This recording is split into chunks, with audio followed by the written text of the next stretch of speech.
baay'ee kan nama ajaa'ibu yeroo darbe keessatti kutaa darbe keessatti kan nu ilaalle ga'eef itti gaafatamummaa maatiitu walii wajjin ilaalle abbaan manaa ga'ee akkamii akka inni qabu haati manaas ga'ee akkamii akka ishiin qabdu walii wajjiniin ilaaluun keenya ni yaadatama.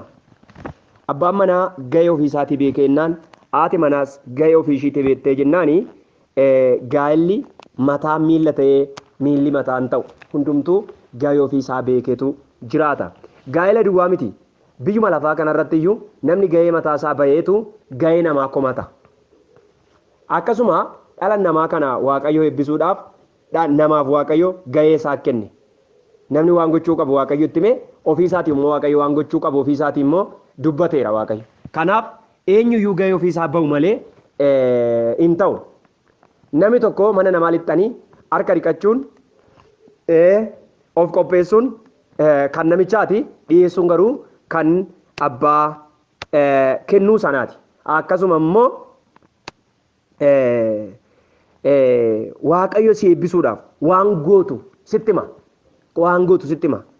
Kallattii eebbarra dhaabbattaa karaa eebbaa sitti hima irra deemuun socho'uun karoorsuun itti adeemuun kan keeti.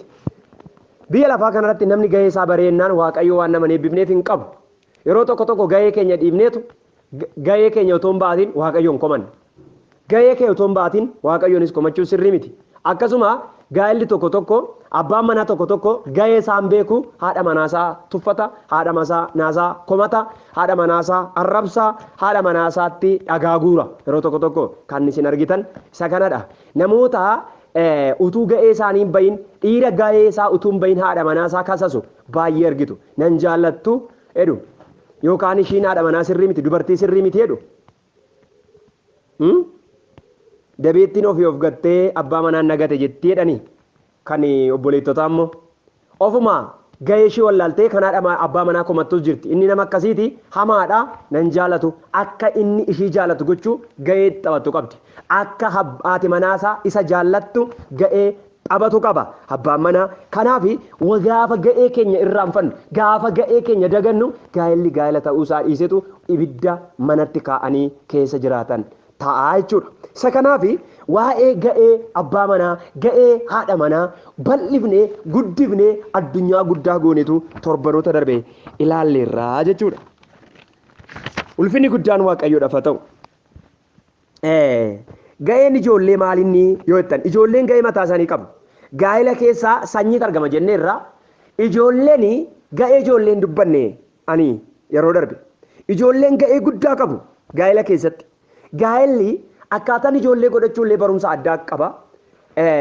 Ga'ee ijoollee dubbachuu dura waa'ee ijoollee godhachuun iyyuu mata duree guddaadha. Waan tokko kanan isinii kaasu namoota dhala godhachuu irratti walii kan baay'ee isaanii kanan dubbadhe tokko gadaamessa dhala baachuu diduudhaan isheen dhala naa godhachuu didde jedhanii namoota gaa'ela hiikan argeeran siniin jedheera. Lammaffaa mootuma gadaamessi ishee dhala baachuu danda'uyyuu ani dhaluma godhachuun barbaadu. Anduun daa'ima ofitti finceessisuun barbaadu. Albaatii daa'ima xaraguu hin barbaadu. Hani tasuma nasaa edee pirootokoolii koo eeggadheen seeftii koo eeggadheen jiraachuu barbaada dubartoonni jedhan immoo jiru. Waa'ee dhalaa ijoollee ga'ee ijoollee kaasuu duraa waa'ee ijoollee godhachuu immoo hundee isaatti gaafa deebinu jechuudha. Hin barbaadu dhala godhachuu tasuma iyyuu hin barbaadu. Abaarsa guddaadha Waaqayyo isaa haa cabsu. Kuni dhiiraaf dhiira wajjin jiraatu yookaan dhalaaf dhalaa wajjin jiraatu irraan garaagarummaan qabu waan illee fennaan Waaqayyo gaa'ela dhaabuunsa sanyii ofiisaatii kaafachuufi horaa baay'ee lafa guutaadhe Waaqayyo dhaloota itti fufu.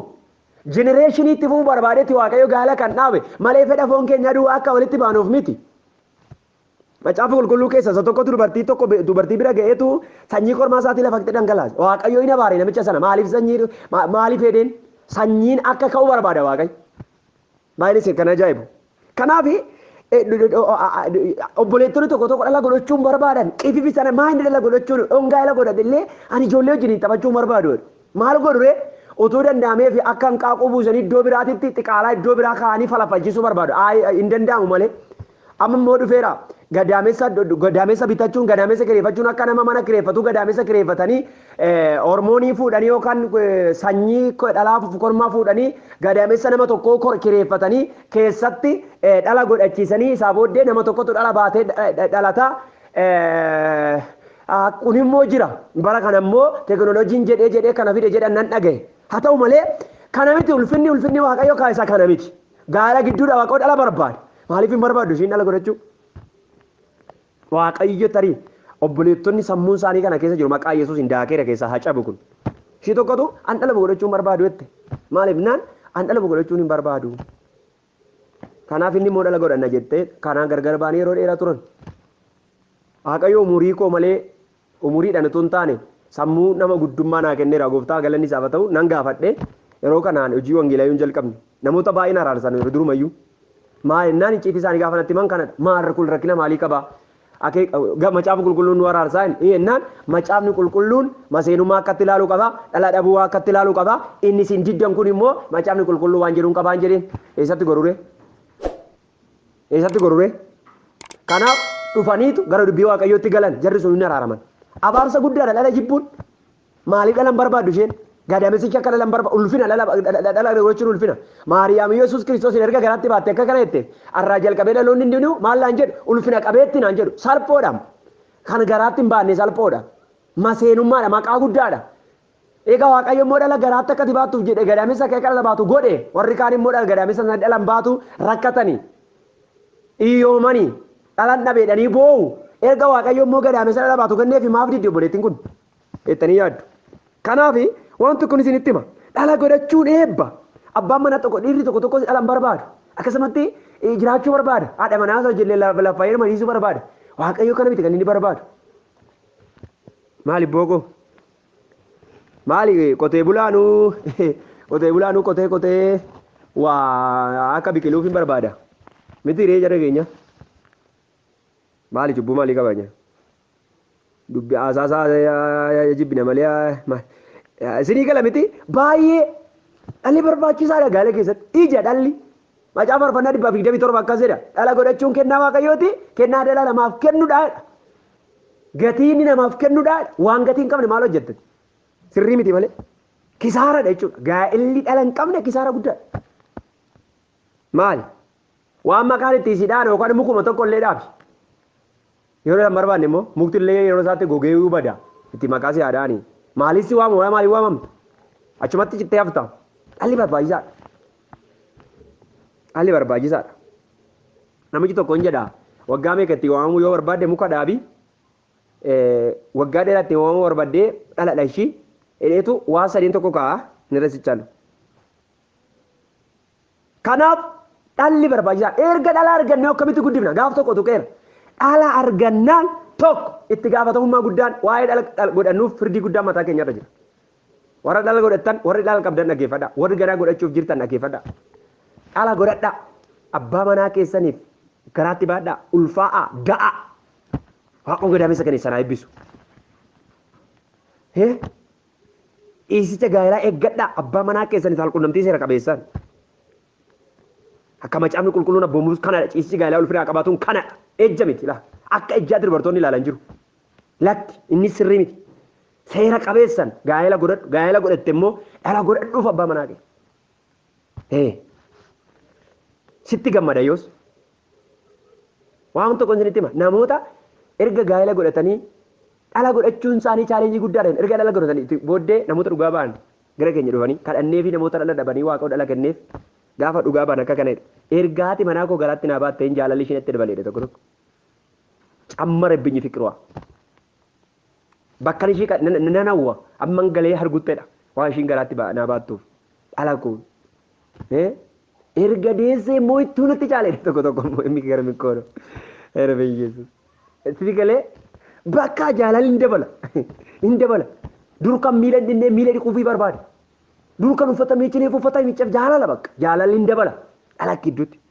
ishi gaafa dhala godhatte hoo akkatti guddiftu macaafni qulqulluun maal jedha akkamitti guddifnaa deemanoo'an akkatti guddiftu moo waaqa irraa fudhachuu qabdu gaduma dhiisuu hin qabdu abboomutti guddisuu qabdu jaalalaan guddisuu qabdu fakkeenya ta'uufiidhaan guddisuu qabdu dubbii waaqayyootiin guddisuu qabdu kadhannaadhaan guddisuu qabdu akkamitti guddifnaa deemanoo'an gaafa haadha manaa isaatti ergamaa waaqayyoo dhala sii kenneera jedhuun lakkii maal akkamitti guddifne mee nutti akkatti dhala kana guddifne dhala argachuu duwwaa miti akkamitti guddisan moo jedhe taayyaadha seeraan barsiisuu qabdu mana waaqayyoottis guddisuu qabdi. Dubbii waaqayyootti guddisuu qabdi. Mana waaqayyoo fakkaannaa kennaa gootee mana waaqayyoo bakka inni hojjetu gochuu qabdi. Biyya lafaa hojjisiisuu hin qabdu dalake. Karambullaa fi intiniitti ijoollee mannaaraa gochuu hin qabdu dalake. Guddisuu qabde seera mana waaqayyoo keessatti beeta kiristaanaa keessatti guddisuu qabde bakka.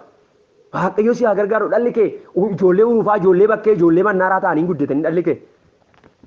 Ijoolleen kiristaanotaa kiristaana ijoolleen kiristaanaa waldaa itti malee biyya lafaan jettu boogoo. Ijoollee keessan guddisee erga argatte immoo gaheen abbaa manaa fi haadha manaa isaan lamaan waaqayyo irraa barbaadu dhala kenneef seera guddisuudha. Gahee lamaan isaaniiti kun immoo lamaan isaanii gahee qabu. Dhimma kooti maallaqa ishee jechuun qabdu ishee dhimma kooti jechuun qabuun seeraan guddisuu qabu ta'anii abboomanii dubbii waaqayyootti guddisuu qabu. Hawaasa keessatti safuu barsiisuu qabu. Kanaan ala ijoollee kiristaanotaa baalagoota hin jaalladhu. Ijoollee arraba isaanii dheeraa warra nama arrabsan arrabsootti warra guddatan. Ijoollee karaa kanarraa mangaagaa isaanii arrabsoo duwwaa beeku. Waaqayyoo arrabi isaanii. Kanaaf ijoollee akka kanatti guddisu. Guddiftee mana waaqayyoo biyyaaf dhalootaaf kaa'uu qabda dhaloota. Ati hin dabarta dhaloonni immoo afeetu immoo guddata.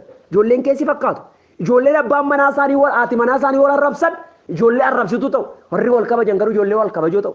Safuu beeku. Maatii keessatti safuu batte taanaan ijoolleen boru gaafa guddattu mana barumsaa waldaa keessatti biyya keessatti safuu beettee guddatte. Isa kana ijoollee waldaa kiristaanaa keessatti tajaajiltoota sirrii ta'an warra maatii sirriiti. Warra maatii isaanii baalagee warra maatii isaanii wal ciralu wal nyaata wal reeban. Waldaa kiristaanaa keessatti rakkisoo akkasiiti isaan. Ijoollee isaaniiti rakkisoo maatii isaaniiti rakkisoo. Nuwaa fayyisu waaqayyo. Kana waan tokko isinitti himaa. Abbaan manaa fi haati manaa ijoollee godhachuu qabu erga godhatanii guddisuudhaan irratti gaheen lamaan isaanii murteessaadha. Ijoolleen gahee maalii qabu? Gahee ijoollee. Ijoolleen Efesoon boqonnaa tokko lakkoofsa 6 abbaa fi haadhaaf abboomamuutu irra jira. Abboomamuutu irra jira gahee ijoollee. Mucaan kee abboomamu abboomamuu barsiisama.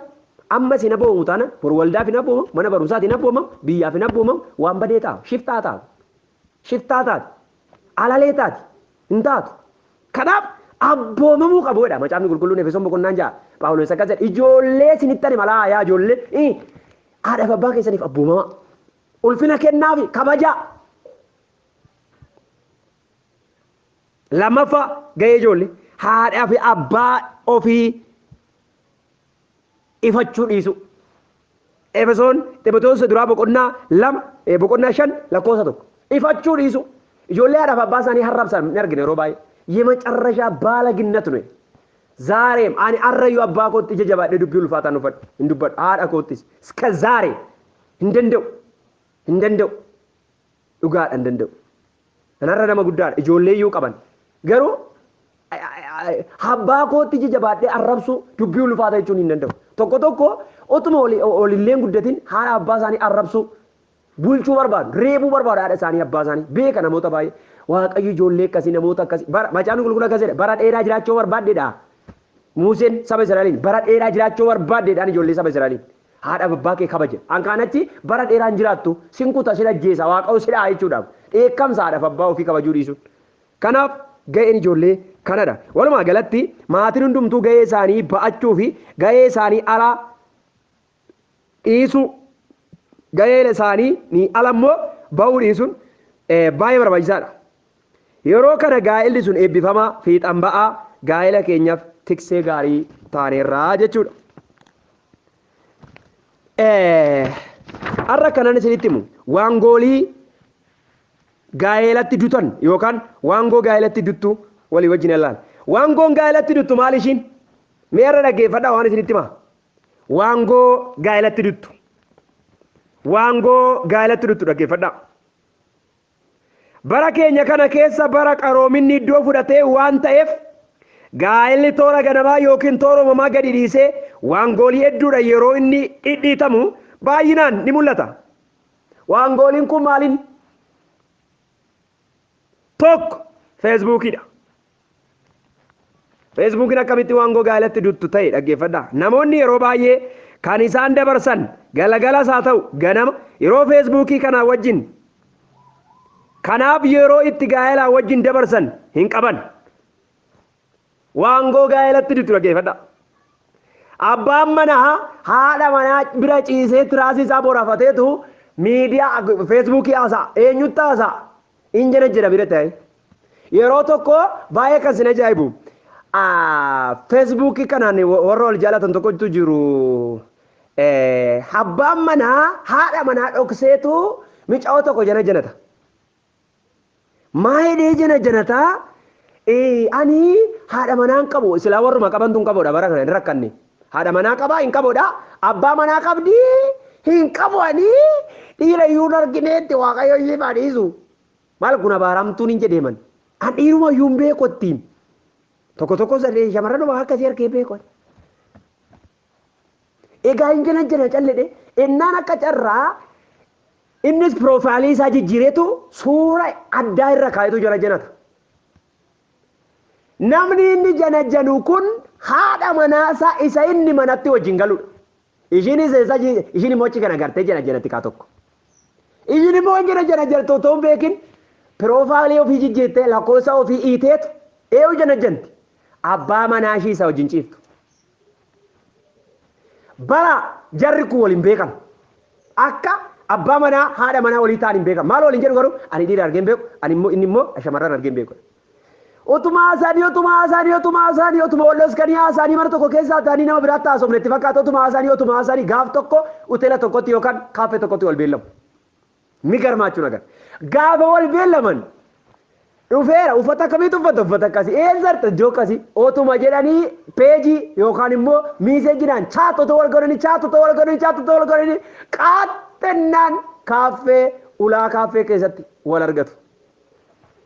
Egaa waan ta'e diraamaa gaafa sana hojjetame isinitti himu isinuu isinii gala akkasumatti fiilmii isaa yeroo tokko feesbuukiin haadha manaasaa wajjin yeroo dabarsuun barbaadu garuu feesbuukiin kan ija diimessa rafa haati manaasaa otoo wajjin haasofte hin barbaada otoo isaa wajjin haasofte itti tola ishii hammateen ta'u haadha manaasaa hin dhungatu haadha manaasaa waaqayyo siif haadhiisu naan jettamati maal godhaa feesbuukitti gattamee ija isaa ta'a ilaaloodha manaasaa laalee kan hin quufne ilaaltu abbaa manaa ishee yeroo wajjin dabarsuun hin jiru namni amma feesbuukii wajjin yeroo dabarsa ilaala mana taa'ee feesbuuk ilaala biddeen otoo nyaatu feesbuuk ilaala algarra ciisee feesbuuk ilaala intarneet jennu feesbuuk beeyesuus yaa waaqayyo nu gargaare kana wajjin kanaaf yeroo itti gaa'elaa wajjin dabarsu hin qabu namni kun gaa'elli immoo yeroo barbaada haati manaa kee yeroo barbaaddi dhiirri na dhaga'u yoo jiraate yeroo barbaada yeroo kenniif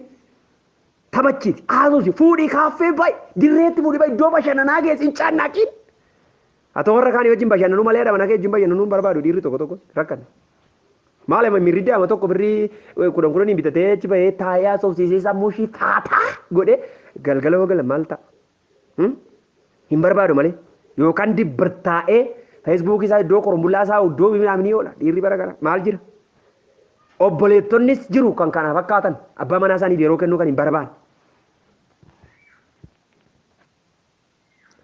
waan godhe kun itti nutti kaa waan godhe feesbuukii keessan dhuftee itti nutti gaa'elatti irrifti jaalala gaa'elaa maaluma haasoftaa ittiin kaagifte maayinni wanna taasoftuun kun naan gallee meecha yeettaa haasoftaa ittiin maan akkas feesbuukitti jeesee kan maali kun suusii qaba feesbuukiin baay'ee suusii qaba yeroo tokko nan ilaala yeroo nuuf taasisu ilaala otoo hin beekin dhaqee baneefa inni garbi koonu feesbuukiin kun feesbuuk jechuun hiikaa isaa bartaniitu feesbuuk fees jechuun maali fuula buuk jechuun kitaaba fuula kitaabaa jechuudha waan biraa dhiisetu namni feesii namaa dhiisee feesii moobaalitti deebi'a biyyeessuus yeroo kana ta'uu baate gaa'elli immoo yeroo barbaada yeroo kennuufi baate gaa'elli kufaa deema akka qorannoon tokko ibsutti biyyoota guddatan tokko keessatti kan gaa'ela dhiige feesbuukii kana ta'eetu jedhameetu tilmaamama biyya Ameerikaa keessatti akka qorannoo ibsutti abbaan manaa haadha manaa isaa wajji sa'aatii 24 keessaa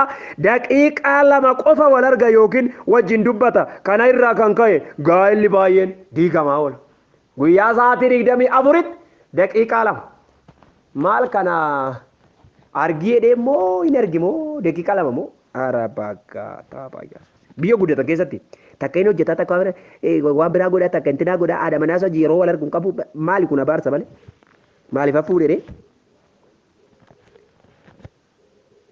waangoo gaa'elatti duttu lama araada garaagaraa waan gon tokko isa kanadha. Araadni kun maaliin namoonni tokko tokko akka waan manni sinimaa fi dhugaatii garaagaraa haadha manaa yookiin abbaa manaa ta'eefitti yeroo hundumaa achumatti argamu. Kun gaa'ela diiga. Kana qofa utuu hin taane araada kan jedhaman wantoonni hundumtuu gaa'ela diiguuf waan itti dutaniif irraa of eeguu qabna.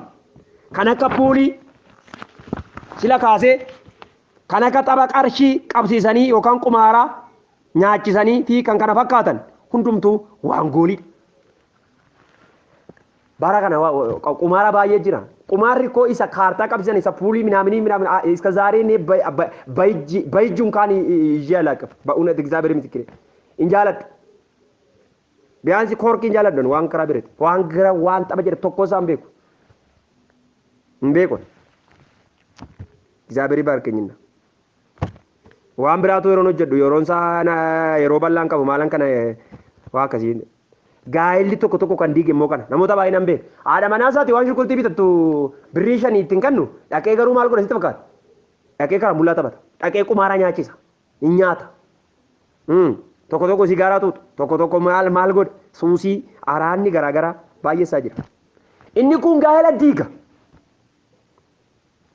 Sadii fiilmiiwwan garaagaraa. Yeroo tokko obboleetti tokko faarfataan kana maqaa yoo isin hin beektu goddanyaa kooti baay'ee qirbi goddanyaa eno faarfataa beekama miidiyaa kanarraa illee argitu. Inni haadha manaa gaa'elan barbaada nama amanamtu shamarran amanamtu waaqayyoof kan abboomamtu waldaa kiristaanaa keetti kan guddatte na barbaadi jedhe.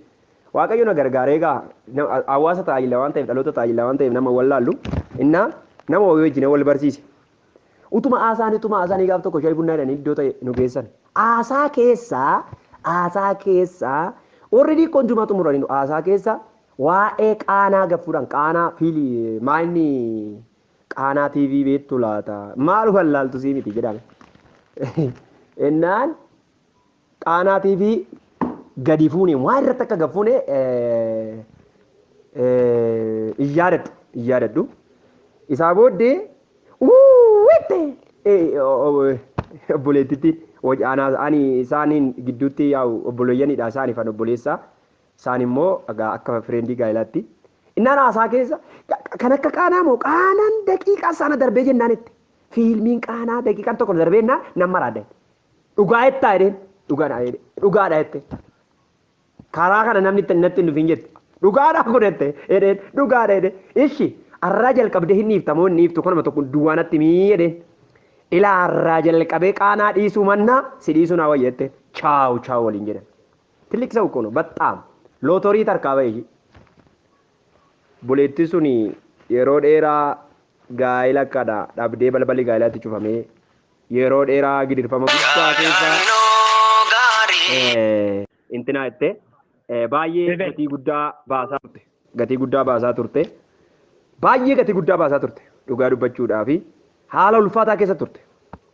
Namoonni balballi gaa'elaa tokko yeroo banamuuf namoonni balbala gaa'elaa waaqayyo isaanii bareetti qoosan deebi'anii balbala gaa'elaan argatan gadii baasu gana. Erga mataan irraa luqqa'e erga fuulli isaanii xaasaa maraatu irra ejjete fakkaate booddee dhiiraawwu deebi'anii. Sirrii miti kun. Iqirtaa argulli. Gaa'ela balbala gaa'elaa argattetti fayyadame irratti kadhadhu waaqayyoon immoo.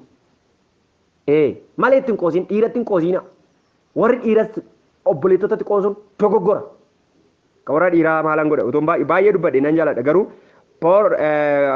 parsantii olaanaa obboleettota kan dhaga'u amma dhaggeetti dubbachaa kanan jiru malee bukoon dhiironni obboleettota taphatan baay'eedha.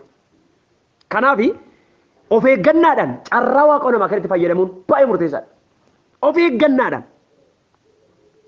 Fiilmiin kun maa'inni fiilmii garaagaraa jira. Abbaan manaa yeroo inni alaa galu haati manaa isaa fiilmii ilaalaa yeroo isa eegdu. Fiilmii ilaalaa sammuu keessa itti dhufuudha. Ishiin fiilmii ilaalti abbaa manaa koo ishiin dhiqattee bareeddee balbalattee eddee weelkaam etteeni inni immoo weewee edanii itti maramee walitti marmanii wal godhanii kottu taa'i mana oo'aa bunoo oo'aa kanatti taa'i ishee dhugi taa'i dadhabdee dhufte jechuun itti irra jira. Okkee ishiin qaanaa ishee ilaalti fiilmii ishee ilaalti sinimaa ishee ilaalti intinaa ishee ilaalti isti kuni gaa'iladha gaa'ila miti kun ishii fiilmiitti heerumte malee abbaa manaa isaatti heerumte miti. Waayyuun qopheessine yoo ta'e mana keessatti goolitu ka'a. akkuma kana abbaan manaas taa'ema halkan guutuu fiilmii isaa laala yoo ta'e gaa'elli sun gaa'ela ta'uu dhiisetu madda goolii yookaan lolaa ta'a. Gaa'ela fi xambayetu fuula waaqayyotti dhabama. Kanaaf abbaan manaa tokko tokko immoo galgala haati manaa tokko tokko daftee rafuu barbaaddi abbaan manaa tokko tokko daftee rafuu barbaada kuni sirrii miti lamaan erga tokko abboo koo ani baadi manaa koo erga tokko maachuudha. Inni tokko tokko boole haadha manaa rabbiseetu dhaqii rabi kaayidhaan ifiilbisaa laalee sammuun egaa adoodee joon ja'aasaaf sa'aatii torbatti dhaqee lafadhaa. Hin kurruufata galgala ganama of harka.